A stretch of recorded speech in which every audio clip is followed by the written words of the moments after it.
Resmi masuk dalam daftar Prolegnas Prioritas 2025, DPR akan segera melakukan pembahasan revisi Undang-Undang Nomor 34 Tahun 2004 TNI. Namun revisi ini menuai sorotan, terutama dibukanya peluang penempatan bagi TNI aktif di berbagai kementerian dan lembaga sipil.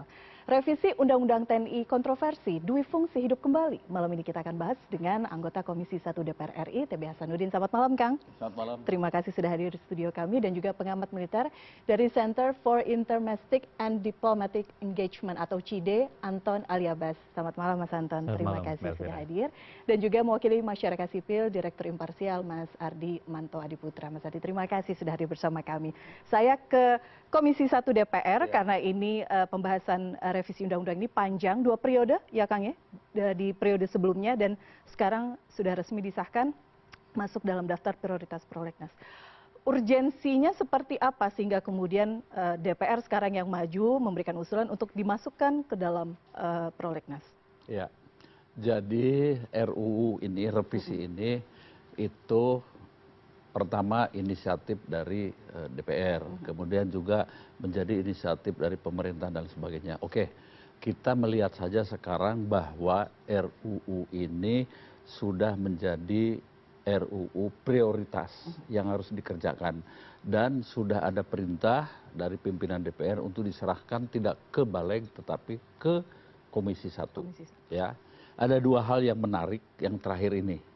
Ya, jadi yang akan direvisi itu yaitu pasal 47 dan pasal 53. Pasal 47 ini yang dianggap oleh teman-teman nanti silakan didiskusikan, itu pasal yang dianggap krusial.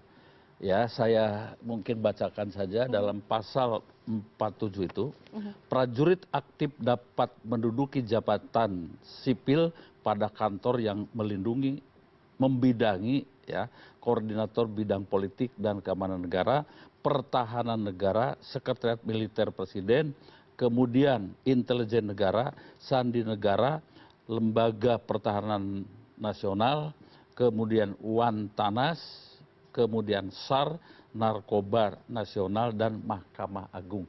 Titik. Nah, nanti titiknya itu kemungkinan dicopot, dilepas, ya, ditambahkan serta kementerian, lembaga, dan membutuhkan tenaga dan keahlian prajurit aktif sesuai dengan kebijakan presiden. Baik, sambil kita tampilkan juga di layar ya. Nanti tentu prajurit TNI aktif itu bukan hanya di 10 poin saja, ya, tetapi mungkin mengembang kemana-mana. Itu yang pertama. Yang kedua, di pasal 53 itu untuk perwira dari 58 naik ya masa dinasnya menjadi 60. Untuk bintara dan tamtama dari 55 menjadi 58. Itu. Sementara untuk fungsional dan itu bintang 4 mungkin langka lah sekali ya terjadi, itu yang memiliki kemampuan khusus itu bisa sampai dengan 65. Kira-kira seperti itu. Oke. Pertanyaannya, ketika ini prosesnya panjang dari periode DPR sebelumnya, kemudian dilanjutkan ke periode yang sekarang, keterlibatan, aspirasi dan lain-lain, karena di periode sebelumnya kan memang sudah kencang begitu, apalagi dari koalisi masyarakat sipil. Ada yang berbeda tidak di periode sekarang? Ini Kang TB soalnya sudah lama sekali di Komisi 1. Ya, begini. Jadi waktu konsep ini dilemparkan, awalnya bukan dari DPR, tetapi konsep ini di lingkungan TNI dan Kementerian Pertahanan. Itu terjadi quote and quote semacam perdebatan. Misalnya TNI ingin anggaran itu di bawah TNI, berdiri sendiri, tidak di bawah Kemenhan, begitu.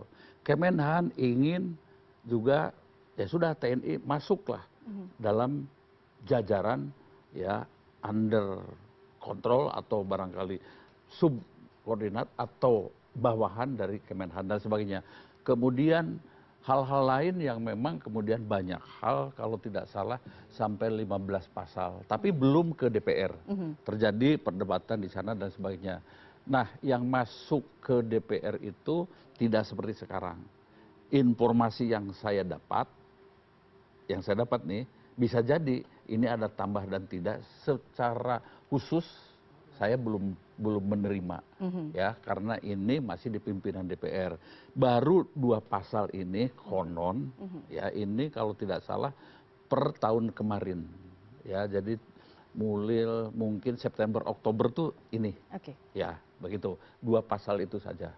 Ada kemungkinan ada perubahan pasal, ada mungkin penambahan. ada perubahan pasal atau penambahan, dan sebenarnya dinamika itu akan terus terjadi di dalam proses nanti panja itu bekerja antara panja Komisi 1 dengan panja pemerintah.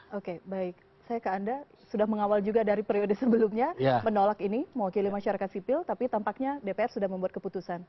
Ya, ini persis melanjutkan dari yang pada bulan Juli 2024 itu ditolak oleh masyarakat sipil.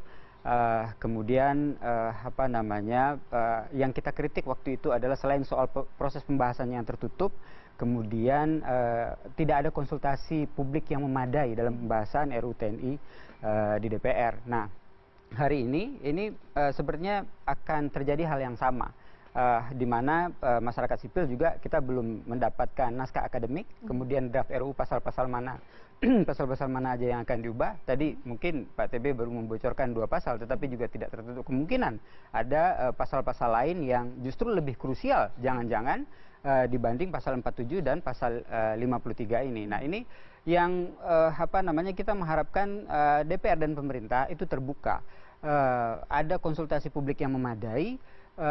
Jika memang ini diarahkan untuk penguatan TNI, kita setuju, yaitu dalam konteks pertama adalah penguatan TNI, profesionalisme TNI, dan penguatan atau peningkatan kesejahteraan prajurit.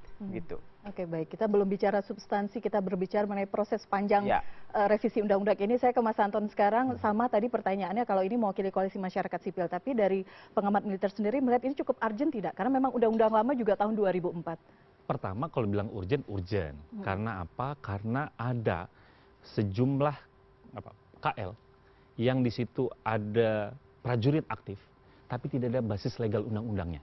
Sebagai contoh misalnya, kalau misalnya kita rujuk Undang-Undang TNI. Undang-Undang TNI tidak mencakup ngomong tentang BNPT, nggak ngomong tentang Bakamla, nggak ngomong tentang BNPB.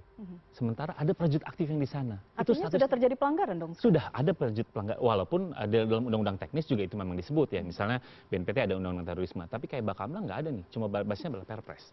BNPB juga demikian. Ini kan juga butuh payung hukum. Gitu ya, itu satu.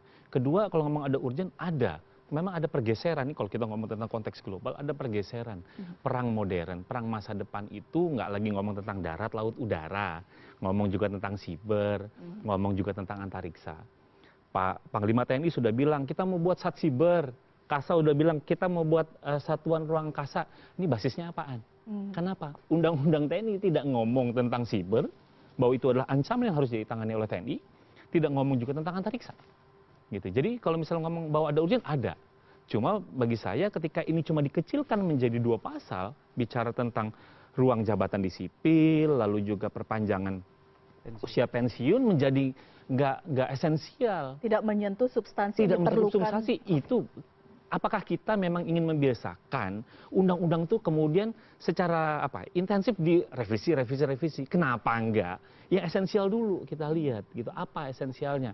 Misalnya pasal 1 Undang-Undang TNI itu nyebutnya kata departemen. Sekarang kan udah pakai kementerian. Kan memang itu harus direvisi ya, kecil. Jadi kan itu nggak mencakup yang ini. Belum tadi gitu. Nah, itu kan yang esensial yang semestinya dibahas.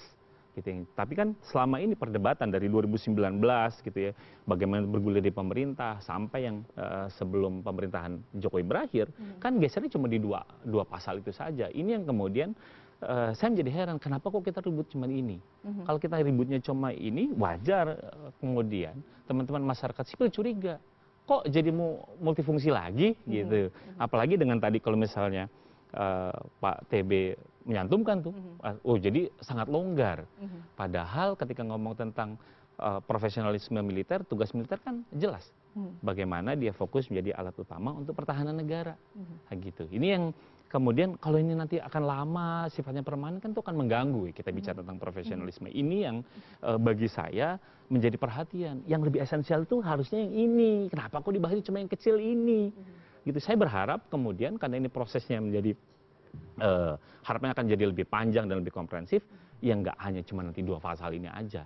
Kita bangun yang esensial gitu. Ini ngomong tentang siber, ngomong tentang antariksa, ini butuh dinaungi gitu. Jadi tapi ketika kita lebarkan tentang jabatan sipil itu udah ada undang-undang ASN tahun 2023 gitu. Udah ada aturannya, udah ada PP tentang manajemen ASN yang membolehkan boleh. Itu aja yang dirujuk gitu. Yang ini kita bahas yang esensial. Itu Mbak Elvira. Oke, Kang TB, jika kemudian ada kekhawatiran jangan-jangan memang etalasenya hanya 2 pasal setidaknya untuk meloloskan, setelah itu di dalam pembahasan yang kemudian seringkali di periode sebelumnya misalnya kita lihat tiba-tiba ada kejutan-kejutan. Begini, ya pertama di DPR itu baru minggu ini serius akan menerima konsep revisi undang-undang. Saya diajak diskusi itu sejak ada COVID.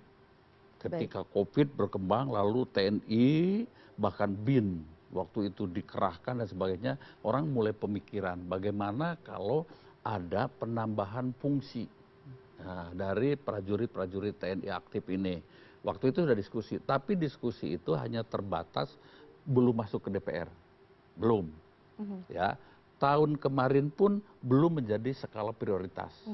Artinya tidak. Diskusinya belum masuk ke ranah DPR, berarti kapasitas Kang TB sebagai? Saya diundang sebagai anggota Komisi 1 dan pernah hidup di Orde Baru dan hidup di Orde Reformasi. Jadi saya bisa punya pembanding komparatif seperti apa sih? Ya, kan banyak mempermasalahkan. Saya diskusi, bahkan saya diberikan buku-buku misalnya dari Imparsial, lalu dari Les Persi, kemudian saya juga dari Setara dan sebagainya. Ya, begitu. Ini dan saya juga menyampaikan, ayo kita, kenapa kok khawatir ya akan kembali ke zaman Orde Baru? Agak sedikit berbeda. Saya misalnya begini, saya sepakat dengan Pak Anton ya, bahwa ada hal-hal sehingga kami pun yang sudah sekian belas tahun, 10 tahun di Komisi 1 sedang menyiapkan misalnya RUU tentang cyber. Ya. Kemudian sekarang ini kebetulan saya dimasukin sebagai rencananya kalau masuk Panja RUU tentang keamanan laut. Ya, untuk Bakamla dan sebagainya. Dalam arti penegakan hukum bukan lagi oleh tentara, tapi penegakan hukum di laut oleh sipil menuju ke Coast Guard itu. Jangan seperti sekarang, ya Bakamla yang konon Coast Guard, tetapi diisi oleh 90% prajurit TNI Angkatan Laut. Nah itu ya. Nah oke, let's say itu dulu. Kita berbicara dulu soal ini ya. Zaman dulu itu memang ya prajurit TNI itu dipanggil. Kamu 100 orang masuk menjadi anggota DPR RI. Oke, diperintah. Kemana dia? Termasuk di dalamnya lah di DPRD provinsi dan kabupaten sesuai dengan pangkatnya. Dari situ ya arahnya pemimpinnya katakanlah ya itu kepada Panglima TNI. Langsung. Si fraksi ini, fraksi ABRI ini ya. Di atasnya ada yang namanya ABG, yaitu B-nya itu adalah birokrat, G-nya Golkar, A-nya ABRI. ABRI, birokrat, Golkar. Sehingga ya ketiga itulah yang mengendalikan sistem politik dan keadaan politik waktu itu. Nah, sekarang dikhawatirkan seperti itu, yes, saya mengakui. Kalau 2 undang-undang yang ada sekarang dicopot. Tapi selama ada 2 penghalang nih, barikade, ya, yaitu ya Undang-Undang Nomor 34 Tahun 2004 tentang TNI, Pasal 39, bahwa prajurit TNI itu dilarang berpolitik praktis, dilarang masuk menjadi anggota partai, dan tidak berbisnis. Nah, nanti berbisnis ini saya tidak setuju. Nanti kita akan bahas itu satu-satu. Ya. Yang kedua itu adalah undang-undang soal pilkada dan pemilu. Prajurit TNI aktif harus mundur. Nah, sehingga saya untuk menjadi anggota DPR tidak seperti dulu lagi. Saya ditunjuk dan saya prajurit aktif. Sekarang saya harus mundur saya mengemis, bukan mengemis cinta ya, tapi mengemis suara door to door, dan saya harus taat ajas kepada prinsip-prinsip partai saya. Oke. Ya, begitu. Dan kemudian setelah jadi anggota DPR itu saya kepanjang tanganan dari fraksi, bukan lagi prajurit TNI saya. Ya tidak ada hubungannya lah. Oke. Kalau dulu tetap satu kesatuan yang tidak terpisahkan, sehingga kekhawatiran kembali ke Orde Baru. Menurut Anda tidak Menurut beralasan? hemat saya tuh tidak beralasan. Berdasarkan pengalaman saya, Oke. real ini. Ya, real. Artinya jika kemudian menduduki jabatan tertentu di kementerian, lembaga, selama tidak masuk ke partai politik, tidak Ya. bermain politik praktis, menurut Kang TB itu tidak Oke, bermasalah? tidak bermasalah. Dengan catatan ada di dalam pasal 47 ayat 2 dan ayat 3 itu dikunci. Satu masuk ke departemen atau kementerian atau lembaga itu atas permintaan dari kementerian tersebut.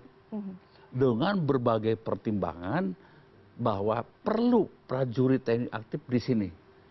Ya kalau tidak perlu, tidak usah. Oke. Ya, itu tidak usah. Terus yang kedua, memang membutuhkan atau dibutuhkan.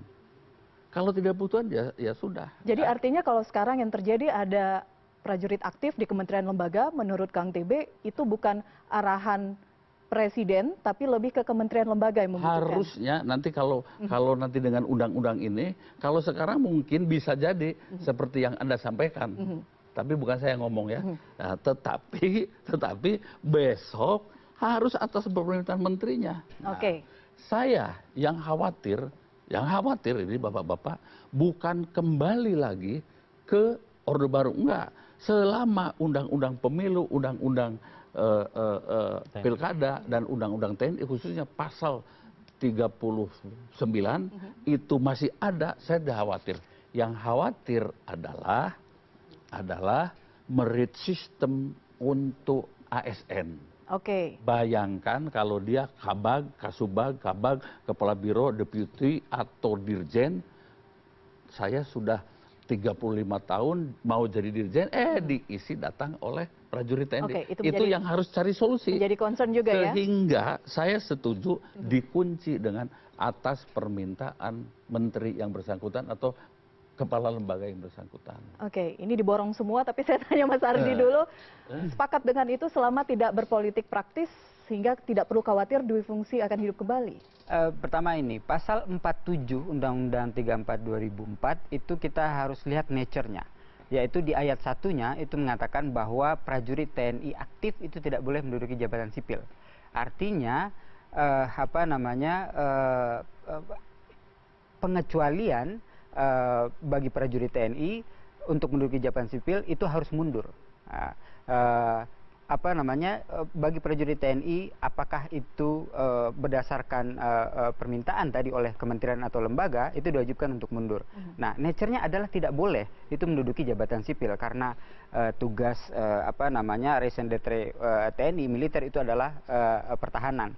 Nah, perlu argumentasi alasan yang jelas mengapa kemudian lembaga-lembaga di dalam pasal 47 ayat 2 itu boleh diduduki oleh prajurit militer aktif, dan itu ada argumentasi akademisnya gitu.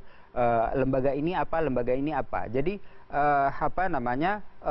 tidak boleh prajurit militer aktif, pengaturannya jika ingin menduduki jabatan sipil di luar dari TNI itu diatur oleh undang-undang di luar dari undang-undang TNI atau undang-undang organik, itu harus diatur melalui undang-undang TNI itu sendiri gitu. Nah, kita juga sebetulnya mengharapkan usia undang-undang TNI kan memang sudah 20 tahun lebih dari 2004. Kemudian apa sebetulnya yang dibutuhkan untuk memperkuat TNI atau militer kita dalam aspek pertahanan tentunya sebagai tugas pokok militer.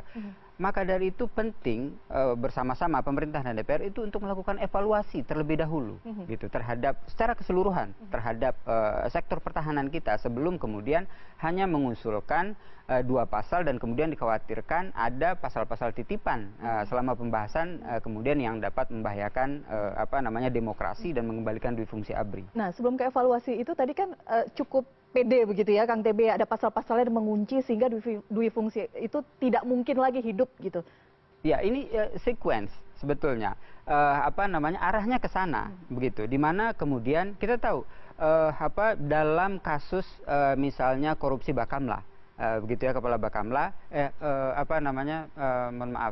korupsi Bakamla itu kemudian ketika KPK itu menetapkan kepala Bakamla sebagai tersangka itu kemudian menganulir status tersangka tersebut. Nah, karena masih ada dualisme hukum yang terkait dengan prajurit militer. Nah, ini sebetulnya agenda reformasi TNI yang masih belum tuntas dilaksanakan. Kenapa kita tidak mengevaluasi secara menyeluruh apa saja mandat dari Undang-Undang 34 tahun 2004 itu yang mesti diselesaikan terlebih dahulu.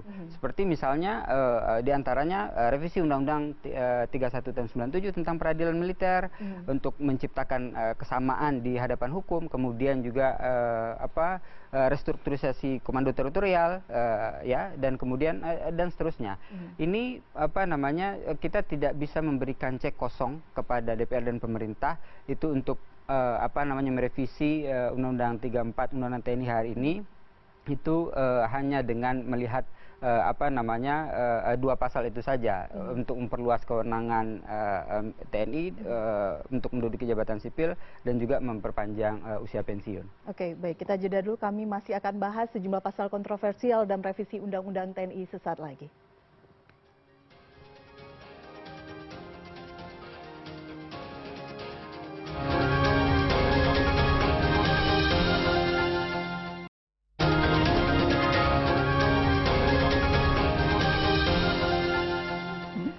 Oke, baik, kita belum kasih giliran ke Mas Antonita berbicara mengenai perluasan untuk jabatan para prajurit aktif. Ini masih pembahasan, belum disahkan, tapi setidaknya kita melihat gambaran bagaimana kemudian kekhawatiran bahwa ini akan kembali menjadi celah untuk dui fungsi ABRI hidup kembali, konon seperti itu. Pandangan Anda? Tadi kan Kang TB sudah ngasih tahu, ada kegelisahan di birokrasi. Ini karir dari bawah, giliran jadi eselon 1, diisi sama orang lain. Kan sebenarnya tadi Kang TB udah nyantumin tuh, ada klausa, ada frasa yang membutuhkan tenaga dan keahlian prajurit aktif. Kan pertanyaannya, ini ngomong tentang kompetensi. Kompetensi apa yang kemudian bisa diukur sehingga seorang prajurit aktif bisa layak duduk di sini? Itu kan yang selalu menjadi perdebatan. Apa kompetensinya? Kan selama ini dilatih untuk perang dan lain-lain. Orang mempertanyakan itu. Nah, bagi saya, ketika saya mencermati, ini mungkin mestinya menjadi concern bagi Mabes TNI, Panglima, dan Kepala Staf. Ada baiknya setiap korps itu memikirkan luaran. Ini terjadi di luar negeri. Korps ini kalau Anda sudah minimal mengabdi sama kami 10 tahun, kan Anda kan masa ikatan dinas pertama 10 tahun, lalu boleh pensiun dini 20 tahun. Maka setelah Anda kalau misalnya Anda ngambil pensiun dini, Anda punya peluang untuk misalnya punya sertifikasi A, B, C, D, E, F, G. Dan ini kan nggak ada. Gitu ya. Saya ngambil contoh misalnya, di TNI AD ada namanya Korps Ajen. Itu yang sebenarnya bagi saya, mereka punya kompetensi untuk mengelola SDM, personel. Tapi ketika misalnya mereka pensiun dini, nggak ada tuh diarahkan untuk, ngambil sertifikasi aja nih. Untuk sertifikasi pengelolaan human resources misalnya. Kan itu bisa memungkinkan. Atau mereka-mereka orang yang logistik ngambil sertifikasi untuk pengelolaan logistik. Dan ketika mereka pensiun dini itu nggak bingung. Seringkali kan sekarang kalau udah pensiun, paling nanti diarahkan untuk ke security dan lain-lain. Padahal kan sebenarnya makanya usia pensiunnya diperpanjang sekarang. Tapi itu kalau ngomong tentang usia pensiun panjang, kita harus berkaca juga sama Undang-Undang TNI. 2004 ini dinaikkan. Tahu deadlock akan kemudian jadi 2009 yang ada bilang surplus, ada banyak yang kemudian nonjok. Lah ini mau naik lagi nih 2 tahun untuk di perwira, lalu bintara tamtama naik 3 tahun. Pernah nggak misalnya sudah dibuat simulasi, kira-kira nanti deadlock-nya akan kayak apa? Berapa banyak yang nganggur? Harus pahami, saya pernah membuat misalnya riset kecil-kecilan. Tahun 2015-2018 saya mencoba, 15-17 saya pakai data itu. Bagaimana kemudian ada non-job. Fenomena non-job itu cuma terjadi di kepangkatan kolonel ke atas. Sementara PAMA dan PAMEN itu defisit. Apa yang dilakukan oleh pengelola dalam hal ini TNI? Defisitnya ada defisitnya kekurangan berapa sebenarnya. persen misalnya? Itu bisa kisaran ada dari orang? 5 sampai 20%. Saya ngitung 5 pakai sampai persentase, 20, iya, oke. agak besar gitu. Jadi ini ngomong tentang level perwira. Bagaimana kemudian seringkali solusinya ketika banyak yang non-job, udah mekarin organisasi. Lupa, mekarin organisasi itu untuk ngurahin yang di atas. Yang di bawah ini makin banyak yang kurangnya. Gitu. Artinya apa? Solusinya bukan yang model kayak gitu. Gitu. Jadi saya mencermati bahwa ketika ada bottleneck, udah perluasin jabatan, taruh aja di disiplin. Enggak, itu enggak menyelesaikan persoalan. Riset kecilan saya itu enggak gitu loh. Harusnya ketika ini ada pengangguran, bukan pengangguran, tapi ada non-job gitu, dimekarkan, mestinya laju promosinya enggak naiknya agak besar, tapi lajunya agak besar terus. Artinya apa? Non-jobnya selalu banyak gitu. Dan saya khawatirkan ketika kita naikkan lagi 2 tahun dan 3 tahun, ini bottleneck akan makin parah. Ketika tidak ada solusi untuk pemenahan binkar, peminahan karir TNI. Nah ini yang bagi saya yang juga harus jadi concern. Dan selama ini, jadi hulunya sebenarnya. Hulunya gitu, bagaimana misalnya kita hari ini mau ngerekrut di Akmil, ngerekrut 100 orang. Kira-kira yang dari 100 ini, apakah 100 itu kemudian 20 tahun itu akan menjadi kolonel semua? Atau seperti apa? Nah itu kan penataan karirnya. Itu yang harus komprehensif. Problemnya adalah ini seakan-akan kayak jadi barang panas. Kepala staf itu dan panglima itu beberapa kali gitu ya. Kalau dulu beberapa kali ngomong tentang yang ini. Tapi kebijakan soal itu nggak ada pernah yang mau ngambil serius. Kenapa? Karena takut. Ini nanti kalau salah-salah kita bisa disumpahin gitu ya kan. Jadi nggak mau, ini bebannya agak besar. Gitu ngomong tentang pemisahan dan penyaluran. Dan itu sebenarnya kalau misalnya kita cek, itu ada di Parmehan tahun 2013 tentang sahlur. Bagaimana kemudian mereka yang non-job misalnya, kebijakan di TNI, kebijakan di Kemhan, jangan up and stay. Jadi kalau Anda nggak up, Anda tetap stay, enggak dong, up or out. Kalau Anda nggak mampu untuk mendapatkan promosi misalnya dalam kurun 2 tahun, 3 tahun, Anda diarahkan untuk misalnya pensiun dini. Jadi akan ada banyak gerak organisasi akan bisa lebih dinamis gitu. Oke, ada fenomena seperti ini, Kang. Betul. Ya, begini. Kalau soal kekhawatiran kemampuan intelektual, sekarang ini prajurit TNI jauh lebih baik. Ya, mengapa? Saya ini S3, doktor ini udah 12 tahun. Saya S1 belajar sendiri, S2 belajar sendiri. Ya. Saya juga disekolahkan oleh negara ke Prancis, ya, ke Inggris pernah. Kemudian saya S3-nya ya usaha sendiri dan sebagainya. Tapi sekarang sudah ada Universitas Pertahanan dan para prajurit sejak Pak Wismoyo, Kasad itu letnan-letnan kamu harus belajar. Pada umumnya sekarang ini ada S1, S2 dan sebagainya. Oke.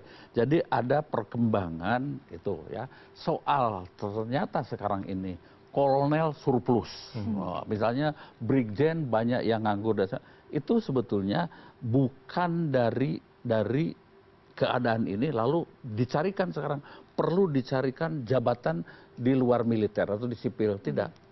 Kesalahan surplus sekarang ini, saya pernah jadi sekretaris militer, mendandatangani taruna-taruna yang lulus dan para jenderal kolonel yang pensiun. Zaman dulu itu ya input seimbang dengan output. Dan ya, itu dijaga setiap terus. tahun. Nah, sekarang ya, misalnya gini, lulusan tahun 74 ya, akademi militer itu 500. Karena ternyata disiapkan ketika kita mau masuk ke Timor Leste. Dan sekian ratus teman saya gugur pertama di sana. Karena perebutan pertama. Nah kalau itu terus dipertahankan sampai sekarang ya pasti numpuk. Jadi ini soal manajemen dari personil. Nah begitu kalau menurut saya. Ya, kalau kita butuh kan teorinya piramidal. Terbalik. Tamtama di bawah paling banyak, Bintara, Perwira, sampai Jenderal itu hanya satu di atas. Begitu ya, Bintang. Katakan bintang paling tinggi, nah ya bintang 4. Kemudian di bawahnya itu bintang 4 kan hanya 1, 2, 3, ya. Jadi hanya 4, bintang 4 ke bawahnya, begitu. Jadi kalau ini urusan manajemen personil ya di luar. Tamtama misalnya, kalau buat Tamtama nggak ada masalah, ya, dan bagus juga dilipat kalikan para Tamtama diterima. Toh sekarang ini di Kodam saja ratusan ribu mencalonkan, ya, ya memang siap saya berjuang untuk negara, siap mati untuk negara. Sebetulnya juga lapangan pekerjaan, ya begitu. Nah ini yang di Akmil sekolah perwira itu perlu dikendalikan supaya piramidal itu jelas, begitu, ya. Piramidal itu jelas. Artinya dari hulu. Tapi kita berbicara mengenai perpanjangan masa pensiun yang kemudian masa pensiun sekarang. Untuk dulu tuh 48 untuk Tamtama Bintara menjadi 53. Ya, begitu. Kemudian dari situ yang dulunya itu prajurit TNI untuk perwira itu dari 55 menjadi 58. Oke, ya. Kemudian undang-undang di ASN ini 60 sekarang. Nah, ya, dan secara fisik sudah loyo, tidak. Prajurit itu dibagi dalam beberapa ini ada prajurit tempur, prajurit administrasi, ya, termasuk di dalamnya bagian masak dan sebagainya kan, kan udah perlu mungkin punya kemampuan fisik yang hebat. Nah, kemudian juga ada prajurit teritorial. Nah, di Kodim. Mereka yang di batalion-batalion tempur, ya, kemudian mungkin sampai dengan umur 45 saja. Setelah itu pindah ke batalion-batalion satuan administrasi, satuan teritorial. Nah, yang tua-tua itulah di situ. Nah, untuk apa? Untuk, ya kita begini, kita undang-undang ASN itu kan berlaku untuk PNS, untuk TNI, untuk polisi. Begitu. Dan saya melihat ya secara fisik masih memungkinkan. Saya ini umur 72, mantan prajurit. Jadi menurut hemat saya bolehlah beradu lari nih. Iya. Artinya untuk menyesuaikan saja. Untuk menyesuaikan dengan undang-undang ASN. Oke, hanya sekedar menyesuaikan. Ya hak yang sama. Kemudian apakah nanti mampu bertempur? Mampu. Ya, tentu yang muda-muda, masih muda-muda di pasukan tempur, yang sudah kolot baru masukkan satuan teritorial. Oke, begitu. Hanya menyesuaikan. Tinggal manajemennya saja. Manajemen. Ya. Saya ke Mas Ardi ya kan? Ya, Oke, hanya menyesuaikan saja. Ya, ini yang menurut kita kontroversi. Nature militer dengan masyarakat sipil itu tentu berbeda. Nah, kalau alasan penaikan usia pensiun militer itu karena mengikuti ASN itu tentu tidak tepat gitu. Sementara prajurit TNI itu adalah orang manusia spesial yang dilatih, dididik, diperlengkapi dengan persenjataan dan seterusnya itu untuk menghadapi ancaman perang. Nah, alasan karena mengikuti usia pensiun ASN ini terlihat alasan politis karena juga kemudian diikuti dengan berbagai regulasi atau aturan yang boleh menempatkan militer aktif itu di berbagai jabatan sipil. Nah, ini artinya kalau dikaitkan dengan tadi banyaknya prajurit TNI yang non-job begitu ya. Nah, ini disediakan atau ini dianggap sebagai solusi untuk mengurai atau permasalahan prajurit non-job TNI aktif yang non-job tadi ditempatkan kemudian di berbagai jabatan sipil di kementerian dan lembaga. Nah, ini sementara mereka masih tetap tunduk atau harus tunduk pada komando di garis militer. Nah, bagaimana ini kemudian jika terjadi konflik of interest, misalnya perintah mana yang harus diikuti. Nah, ini tentu akan menjadi masalah. Nah, Undang-Undang TNI pasal 47 ayat 1 sebetulnya sudah nature-nya itu sudah menjawab hal itu. yaitu mengharuskan prajurit TNI aktif itu untuk mundur begitu dari jabatannya. Katakanlah ada kompetensi tadi seperti yang dikatakan oleh Pak TB atau Mas Anton begitu ya, ada sertifikasinya, tetap saja begitu agar kinerja prajurit TNI yang berada di lembaga sipil kementerian atau lembaga sipil tersebut itu juga maksimal, itu tetap harus mundur agar tidak ada lagi konflik of interest atau kepentingan lain di luar selain dari tugasnya sebagai pejabat di lembaga sipil tersebut. Gitu. Oke. Untuk terkait anggaran, tunggu dulu. Supaya nyambung. Tunggu dulu. Untuk Ya. terkait anggaran, karena ini kan ramai-ramai tengah berbicara mengenai efisiensi anggaran. Ketika Ya. kemudian ada perpanjangan, artinya ada beban anggaran di sana karena Ya. biaya gaji dan lain-lain. Ya, pasti ini juga saya rasa belum dihitung oleh pemerintah gitu. Kenaikan usia pensiun itu pasti akan berdampak pada konsekuensi anggaran. Nah, jika dalam beberapa tahun terakhir aja itu anggaran militer Departemen Pertahanan yang sudah 160 sekian triliun itu kebanyakan habis untuk belanja pokok seperti gaji prajurit dan meeting-meeting dan seterusnya, itu akan nambah berapa lagi gitu sementara alutsista kita itu tidak kunjung memenuhi MIF gitu, minimum essential force. Ini akan berdampak serius saya kira untuk penguatan pertahanan kita dan juga yang terkait dengan ketersediaan budget atau anggaran untuk pertahanan. Meetingnya dikurangi kata Presiden. Oke, yang pertama dari beliau soal perang. Perang sekarang ini orang tua-tua juga umur 90 bisa perang. Sekarang ini kan sambil ngerokok bisa mijit tombol. Jadi sudah tidak ada lagi perkelahian sangkur. Tapi kalau kita dibandingkan sama negara-negara lain, masa aktif prajurit di negara lain misalnya. Ada yang Singapura misalnya, semestinya usia pensiun itu tidak berlaku rata. Semua harus 60. Enggak, diselektif. Apa yang menjadi prasyarat dia harus kita tahankan misalnya jadi 60 dari 58.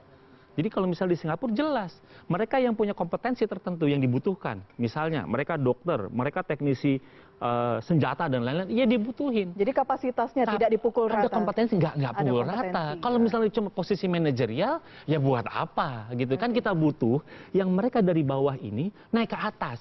Kalau yang di atasnya nggak kita bongkar, ya kapan nih naik? Kalau solusinya selalu untuk ketika ada bottleneck, apa solusinya? Ditambahkan tuh masa dalam pangkat. Ketika mereka yang dari letkol menjadi kolonel ditambahin, yang harusnya jatah saya tahun ini jadi ditambahin gitu. Nah ini yang bagi saya tadi kita bongkar dulu di hulunya gitu. Pertanyaannya buat apa, Kang? Masih kita akan lanjutkan usai jeda. Kami jeda dulu, Prime News akan kembali sesaat lagi.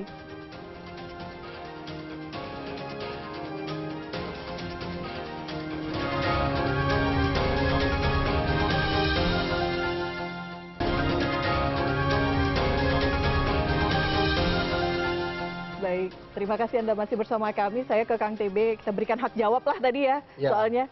Jadi menjawab beliau, kalau soal umur dihubungkan dengan pertempuran sekarang ini, sekarang pertempurannya sudah lebih canggih lah.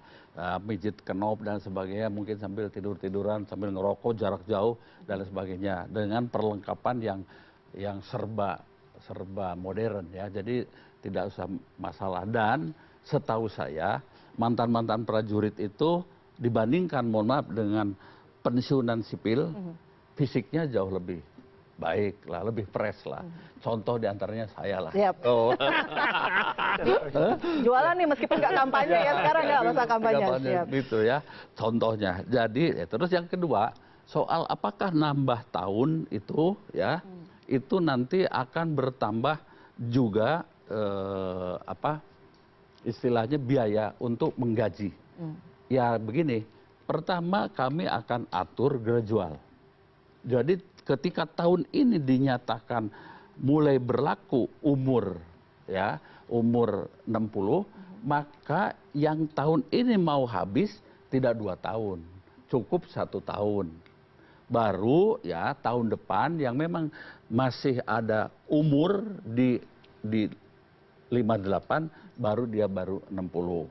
Begitu juga untuk Tamtama Bintara itu ya 1 tahun, 2 tahun, 3 tahun. Kan Tamtama Bintara naik dari 55 ke 58 begitu. Dari 55 ke 58 menurut hemat saya itu masih fresh lah. Kecuali di atas 5 tahun mulai loyo lah kelihatan ya. Itu ya. Kemudian juga soal tadi anggaran. Ya, anggaran sudah. Mereka yang tidak mempunyai kompetensi, mengapa kemudian? Justru itu selektifnya di pasal 47 ayat 2. Diusulkan dan diminta sesuai kebutuhan. Itu yang harus kita kontrol. Jangan sampai menterinya asal kirim. Nah, bahwa nanti seorang, katakanlah dirjen dari militer, oh dia tetap akan hierarkinya ke militer. Enggak. Hierarkinya kepada menteri terkait. Di dalam pasal 47 ayat 3 itu juga sesuai dengan ketentuan administrasi di kementerian tersebut. Ya, semangatnya seperti itu. Semangatnya seperti itu. Bahwa akan ada pelanggaran, ya saya kira tugas bapak-bapak yang nanti mengecek, mengontrol, ya, dan melaporkannya. Jadi memang setiap undang-undang itu harus kita kontrol bersama. Tapi pembahasannya transparan, jangan diam-diam nanti di Komisi 1. Draftnya harus disampaikan sehingga bisa kita kawal bersama. Komisi 1 belum pernah membahas RUU baru ini, bulan ini akan. Itu prosesnya kami akan mengundang beliau-beliau ini. Ya, untuk ini ditagih nanti penonton CNN saksinya, jadi pembahasan undang-undang ada imparsial, ada CIDE yang akan diundang. Ketentuannya berlaku diundang dulu ya, dengan masyarakat mendengarkan, istilahnya mendengarkan pakar dari masyarakat. Yang harus didengarkan juga, yang ramai juga ditolak oleh koalisi masyarakat sipil adalah mengenai ada usulan penghapusan larangan TNI untuk berbisnis. Mas Adi. Larangan militer aktif untuk berbisnis itu sejak 98 itu belajar dari bagaimana Orde Baru itu memberi keleluasaan kepada militer aktif untuk menjalankan bisnis, dan buktinya juga itu tidak memberikan peningkatan kesejahteraan kepada prajurit TNI pada level yang bawah. Mungkin hanya orang-orang tertentu di militer yang merasakan menikmati dari kelonggaran untuk berbisnis bagi prajurit TNI aktif pada masa Orde Baru gitu. Nah, karena ini alasan yang dikemukakan oleh Panglima TNI ketika mengusulkan penghapusan larangan berbisnis bagi militer aktif begitu. Nah, ini kita sepakat jika tujuannya adalah untuk peningkatan kesejahteraan prajurit gitu. Tetapi kesejahteraan prajurit TNI itu adalah tanggung jawab negara, tanggung jawab pemerintah untuk memenuhinya. Bagaimana mereka itu harus punya rumah yang layak, gaji yang cukup begitu untuk memenuhi kebutuhannya gitu. Jangan kewajiban negara atau pemerintah itu dilepaskan tanggung jawab itu kepada masing-masing prajurit TNI begitu. Ini seolah-olah ingin lepas tangan begitu pemerintah untuk memenuhi kewajibannya kepada prajurit TNI. Kekhawatirannya negara lepas tangan atau ada penyalahgunaan nanti yang dilakukan setelah izinnya misalnya diberikan seperti Orde Baru. Iya, ini praktek sejak Orde Baru itulah yang terjadi. Kemudian berbagai penyimpangan, tidak hanya Orde Baru, mungkin juga pada saat ini penyalahgunaan kekuasaan begitu ya, atau jabatan gitu ya di militer dalam berbisnis, baik terutama yang ilegal begitu, pengamanan dan seterusnya. Ini kita lihat beberapa kasus terjadi itu yang mengkhawatirkan gitu. Ini terjadi apalagi ketika ini dibuka seluas-luasnya bagi prajurit TNI untuk melakukan bisnis. Yang persoalan mendasar terkait dengan peningkatan kesejahteraan prajurit itu tidak terjawab, tetapi kemudian yang terjadi adalah berbagai bentuk pelanggaran, penyimpangan dan seterusnya. Baik, karena ini produk Orde Baru juga sebenarnya, Kang TB berpengalaman. Betul tidak? Dulu seperti itu yang dirasakan hanya kalangan tertentu saja. Yes. 1000%. Benar. Ya, justru itu saya sudah sepakat di pasal 39 itu satu kesatuan yang tidak bisa dipisahkan. Satu, dilarang berpolitik praktis. Ya. Dua, tidak boleh masuk menjadi anggota partai. Ketiga, berbisnis. Karena apa? Kata berbisnis itu bahaya. Kalau prajurit TNI dalam sebuah komunitas kesatuan bisa berbisnis, itu non-budgeter keuntungannya. Ya, kalau dibagikan ke prajurit masih bagus. Tapi kalau untuk kegiatan lain, ya bisa saja. Seperti di mana? Filipina, ya. Ada The Gringo itu, Honasan. Atau mungkin di Thailand, ya, terjadi dan sebagainya, ya. Melakukan sebuah kegiatan atas dasar berbisnis, ya. Dan kalau mau berbisnis, pada kelas mana bisa bisnis? Ya sekarang ini memang ada yang berbisnis, misalnya jualan kerupuk, para tamtama, kopra, jualan kerupuk di asrama masing-masing, masa juga mau dilarang? Ya, warung lotek, ya itu. Tapi kalau bisa berbisnis, saya yakin pasti ini targetnya lebih pada besar para perwira tinggi, jenderal-jenderal mungkin. Apa bagus seorang panglima ikut tender, ya Pangdam misalnya ikut tender di provinsi, ya pasti dapat, ya. Nah itu tidak bagus lah menurut hemat saya. Pasti dapat, ada pengaruh atau memang ada biayanya? Ya pasti dapat, dan pasti dapat lah. Karena apa? Mereka bersenjata, sehingga saya setuju dilarang berbisnis. Sudahlah, kesejahteraan prajurit saya setuju, memang wajib ya menjadi tanggung jawab negara. Begitu, ya wajib menjadi tanggung jawab negara. Dan alhamdulillah, ya negara memperhatikan, walaupun tidak terlalu banyak, ya tidak terlalu banyak. Tapi ya jauh lebih bagus daripada prajurit-prajurit zaman perang kemerdekaan lah, ya begitu. Jadi menurut hemat saya, tapi saya sepakat negara bertanggung jawab atas kesejahteraan rakyat, terutama kesehatan, perumahan, dan pendidikan anak-anaknya. Oke, jadi wajib. Kesejahteraan itu adalah tanggung jawab negara. Tanggung Tapi jawab. di Komisi 1 sendiri meskipun secara resmi belum dibahas, tapi saya tahu diskusi internal pasti luar biasa untuk pembahasan revisi Undang-Undang TNI ini sendiri. Ya. Apakah memang betul menguat di periode yang sekarang mengenai usulan itu, penghapusan itu? Yang menguat itu kami baru dapat dua ini aja. Yang dua ini? Dua ini saja. Dan saya yakin kalau soal berbisnis, semua akan menolak. Proses itu sehingga saya berharap ada keterlibatan dari masyarakat sipil, nanti diwakili oleh bapak-bapak banyak, ya, dari mungkin perguruan tinggi dan lain-lain dan lain sebagainya. Dan kemudian di kami kan ada 8 fraksi, biarlah diskusi seperti apa, mencari solusi terbaik, ya, supaya undang-undang ini ya diterima oleh. Nanti PDIP sendiri yang nggak setuju. Bagaimana? Yang koalisi lain setuju. Saya kan sudah mewakili. Oh ya, baik. Karena sudah di berbagai periode. Gitu. Ya saya prinsipnya begini, karena saya kan pernah jadi prajurit TNI, pernah punya jabatan-jabatan masalah memanage personil, memanage pertempuran dan sebagainya. Sehingga saya berbicara tidak atas dasar teori. Ini loh pengalaman saya waktu saya menjadi prajurit zaman Orde Baru.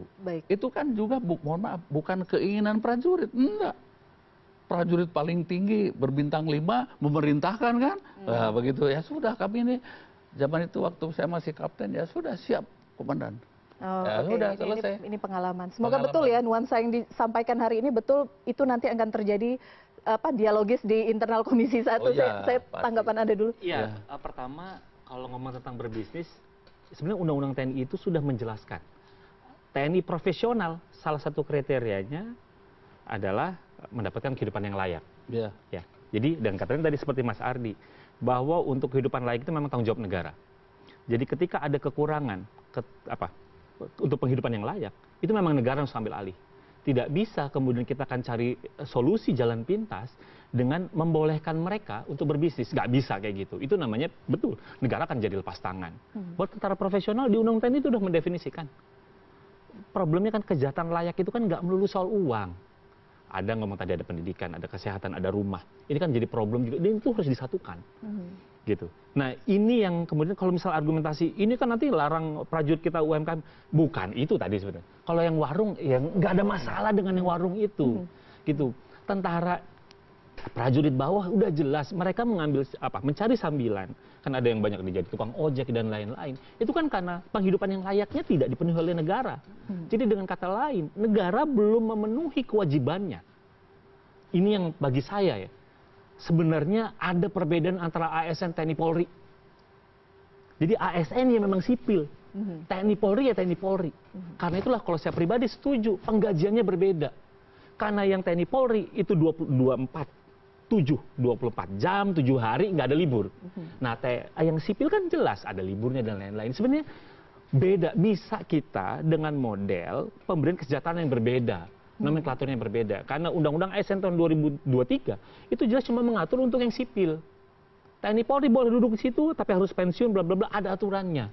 Gitu. Jadi, kalaupun nanti pasal 47 ini mau ditambahin lagi, ya udah nanti merujuk pada undang-undang yang sudah ada. Jadi ada undang-undang ASN misalnya. Tapi balik lagi ngomong tentang bisnis, bagi saya setuju bahwa ini memang harus dikunci, nggak boleh. Kenapa tadi? Tentara itu dididik, punya senjata dan lain-lain. Jadi memang harus kontrol kuat. Kalau saya pernah ngutip Kang Tebe, tentara itu aja 24 jam aja ditontonin, tetap ada pelanggaran gitu ya kan. Jadi ini yang memang kita harus jaga. Kalau misalnya sampai hari ini belum ada kesejahteraan yang layak, ya negara harus memikirkan untuk itu. Bagaimana carikan solusinya gitu untuk pemenuhan kesejahteraan tadi itu gitu. Jadi jangan buka pintu lain, kita dapat hibah, dapat yang enggak, negara dulu nih harus mikirin. Biar kenapa? Ya kalau udah perut kenyang, ya tentara itu kan udah mengabdi jiwa dan raganya. Ya kalau udah perut lapar gimana kita mau mengabdi gitu. Pasti mikirin yang lain nih.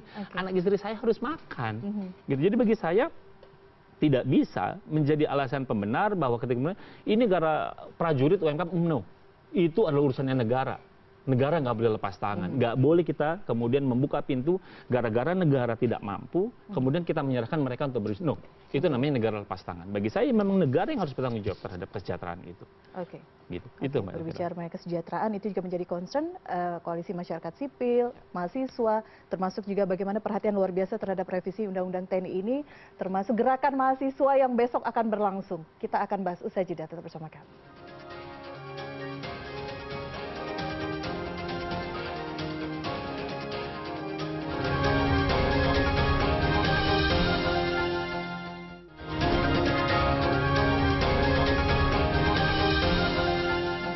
Baik, kita lanjutkan perbincangan malam hari ini. Masih bersama narasumber saya yang sudah hadir di studio. Kita berbicara mengenai kontroversi mengenai revisi Undang-Undang TNI. Tadi sudah dibahas beberapa poin yang dianggap krusial, disorot dan nanti akan dikawal. Pembahasannya akan dilakukan transparan. Janjinya seperti itu ya, Kang Tibi ya. Oke, baik. Saya tapi ke Anda dulu Mas Ardi, karena besok juga ada gerakan mahasiswa. Salah satunya memang adalah penolakan pembahasan mengenai revisi Undang-Undang TNI Polri ini. Imparsial melihatnya seperti apa? Bagaimana kemudian mahasiswa melihat bahwa memang betul ini menjadi salah satu isu yang cukup harus diperhatikan? Ya, keresahan mahasiswa hari ini itu saya kira sama dengan publik yang lain, bahwa ada indikasi kembalinya duifungsi TNI atau militer, begitu ya.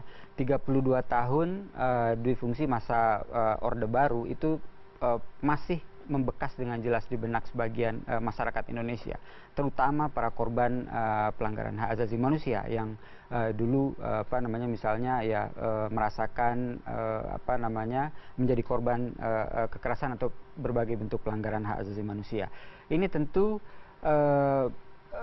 mahasiswa tidak ingin hal ini kembali terulang, dan Indonesia juga tidak ingin kembali pada rezim otoritarian tersebut, gitu ya, di mana hari ini sudah mulai memunculkan tanda-tanda begitu, karena berbagai militer aktif itu sudah menduduki jabatan sipil, kemudian juga sejumlah agenda reformasi sektor keamanan juga yang tidak kunjung dituntaskan di masa reformasi ini, begitu juga kekerasan militer terjadi, misalnya yang di Deli Serdang begitu menyerang masyarakat sipil, dan di beberapa tempat lain saya kira di dalam beberapa kurun waktu terakhir. Jadi penolakan mahasiswa terhadap revisi Undang-Undang TNI hari ini itu adalah beralasan, begitu ya, karena kekhawatiran itu tadi, pembahasan regulasi yang tidak partisipatif, tidak transparan, dikhawatirkan akan memunculkan pasal-pasal yang justru lebih mengerikan daripada pasal 47 dan 53 di revisi Undang-Undang TNI. Gitu. Oke, baik, Mas Anton, bagaimana melihat bahwa ini betul niatnya adalah untuk mewujudkan transformasi di tubuh TNI yang lebih baik, akuntabilitas dan perbaikan, atau kita harus was-was kembali ke era zaman lalu? Ini yang akan kita lihat. Apakah ya tadi seperti yang diomongkan oleh Pak TB, proses ini akan terbuka, melibatkan masyarakat, dan tidak hanya sekedar 2 pasal ini saja sebenarnya. Kenapa? Karena harapan saya tentu saja ini ada banyak masalah krusial yang butuh payung hukum, yang butuh legalitas. Kita tidak ingin tentu saja undang-undang TNI ini secara konsisten untuk direvisi. Kalau bisa revisi nggak terlalu nggak terlalu sering. Tapi kemudian kita buat komprehensif. Dan tentu saja tadi melibatkan masyarakat banyak dan lain-lain. Ini yang kita akan lihat. Jadi kekhawatiran ini tentu harus dijawab dengan tadi yang janjinya Pak TB. Prosesnya terbuka, partisipatif, dan tidak buru-buru. Jangan sampai kilat lagi. Kalau kemarin 1 bulan, jangan sampai yang ini 1 minggu atau 2 minggu. Gitu. Kita sudah ada pengalaman pemerintah sebelumnya. Undang-undang Cipta Kerja dan lain-lain ini punya kekhawatiran itu. Jadi itu adalah kegelisahan yang wajar. Gitu. Tapi bagaimana kemudian tadi Kang Tebi juga sudah meng-highlight ada beberapa problem gitu ya tadi manajerial dan lain-lain. Itu semestinya itu juga didiskusikan sehingga ketika kita bicara tentang revisi Undang-Undang TNI ini memang menunjukkan ada urgensi. Ini loh ada perubahan geopolitik dan lain-lain. Kita itu mencermati itu. Bukan hanya sekedar tadi untuk merespon, nih jangan-jangan untuk defund. Enggak. Gitu. Kalau misal untuk soal jabatan sipil, udah kembali aja undang-undang yang ada. Ada undang-undang ASN 2023. Udah rujuk aja yang ada. Gitu. Yang ini kita untuk respon perkembangan. Biar jangan sampai kita buat inovasi, pimpinan-pimpinan kemudian punya kebijakan baru yang nggak ada payungnya. Bagi saya itu yang nanti kita akan lihat apakah yang disampaikan oleh Pak TB itu akan terjadi atau tidak terjadi. Oke. Harapannya terjadi sekali lagi, Kang. Ya, ini kan ada suara-suara mahasiswa juga ini tentang pertama, revisi Undang-Undang TNI. Saya mengucapkan terima kasih ya bahwa pembentuk undang-undang itu adalah parlemen atau dalam ini adalah DPR dan pemerintah. Tetapi undang-undang itu adalah kesepakatan bangsa, kesepakatan nasional, begitu. Ya kesepakatan, ya undang-undang itu tidak bulat kalau tidak ada kesepakatan dari masyarakat. Nah, kami akan pegang teguh itu dan mari kita diskusi, mencari yang terbaik atas dasar kecintaan kepada lembaga yang disebut Tentara Nasional Indonesia. Itu saja, ya begitu. Baik, semangatnya ke sana. Apakah ada target tertentu, Kang TB, untuk pembahasan ini? Harus diselesaikan di bulan tertentu? Ada? Sampai sekarang ini saya belum dapat arahan. Harus selesai bulan ini dan lain sebagainya. Masa sidang ini atau bukan? Ya, masa sidang ini dan sebagainya. Ya, tapi bahwa konsep itu sudah ada di meja pimpinan dan konon akan diserahkan ke Komisi 1, begitu, ya. Ya kita lihat saja ya. Yang paling penting itu kalau membaca draft-draft DIM-nya ini bisa cepat. Kalau hanya sebatas membaca DIM. Ya, tetapi memahami dan disetujui oleh publik secara umum itu yang perlu jangka panjang untuk memahami dan menyetujuinya atau tidak menyetujuinya. Oke, begitu, baik. ya. Kita lihat seperti apa nanti pembahasannya. Sebagai penutup, saya ingin minta closing statement. Kita berbicara mengenai TNI, penguatan di sektor, kita tahu tantangannya luar biasa. Kedepannya kita melihat perubahan geopolitik juga luar biasa. Tadi Mas Anton sempat bilang, seperti apa kemudian bisa kita dorong TNI menuju memang transformasi yang luar biasa untuk menghadapi tantangan secara global geopolitik ini. Mulai dari Anda dulu. Ya, yang pertama bahwa revisi Undang-Undang TNI ini itu dilakukan setelah 21 tahun, ya. Karena undang-undang ini, Undang-Undang 34 tahun 2004 itu baru akan direvisi pada tahun 2025 itu, ya. Tentu kita berharap banyak masukan-masukan dari masyarakat sipil seperti apa supaya undang-undang ini sempurna demi kekuatan TNI yang lebih baik di dalam memberikan perlindungan kepada kepentingan negara, gitu ya. Itu saja mungkin, sehingga kita nanti insya Allah saya akan lapor pada pimpinan komisi untuk mari kita berbicara dengan masyarakat sipil. Tidak usah ini, kita berdebat pun tidak apa-apa untuk mencari penyempurnaan, begitu, sebagai saudara, sebagai sahabat, begitu. Baik. Ya, kalau saya melihatnya bahwa ini adalah momentum untuk kemudian memperkuat TNI dalam rangka tujuan menciptakan TNI yang profesional. Karena harus well paid, well trained, ya, well educated, well equipped, dan well managed. 5 ini bagaimana itu kemudian bisa terrefleksi dari revisi ini. Dengan kata lain, saya tentu berharap prosesnya tidak terburu-buru. Tidak hanya sekedar kita menyederhanakan pada 2 pasal ini saja. Karena apa? Karena secara esensial ada yang lebih kuat dan dibutuhkan untuk itu. Untuk TNI punya pijakan, punya payung hukum. Kita sehingga kemudian bagi prajurit TNI yang ditugaskan, itu punya basis legalnya. Tidak khawatir, juga tidak sebagai respon ke kekhawatiran bahwa ini adalah dui fungsi lain. Iya, kita selesaikan di sini. Dan kata lain bahwa saya pikir jangan terburu-buru prosesnya, jangan sampai kilat lagi. Jadi secara terbuka, partisipatif dan lain-lain, itu yang akan menjadi batu uji. Apakah revisi undang-undang ini ditujukan untuk kepentingan politik atau kita ingin mewujudkan kecintaan kita membangun TNI yang profesional? Itu. Baik. Thank you Mas Anton. Ya. Pertama adalah sebelum melakukan, saya setuju untuk tidak terburu-buru, tetapi sebelum itu penting juga kita mengevaluasi tentang implementasi dari Undang-Undang 34 2004 ini. Selama 20 tahun telah berjalan, itu kekurangannya apa, kemudian untuk penguatan profesionalisme TNI dan juga pertahanan kita itu yang dibutuhkan apa. Begitu, jangan sampai kita justru ada kebutuhan di sini tetapi itu yang tidak terakomodasi. Misalnya terkait dengan berbagai persoalan alutsista yang dalam 10 tahun terakhir itu banyak mengakibatkan kita kehilangan prajurit-prajurit TNI terbaik karena kita tidak mampu untuk memodernisasi alutsista kita. Ada kapal selam yang tenggelam, ada pesawat militer yang jatuh dan seterusnya, begitu.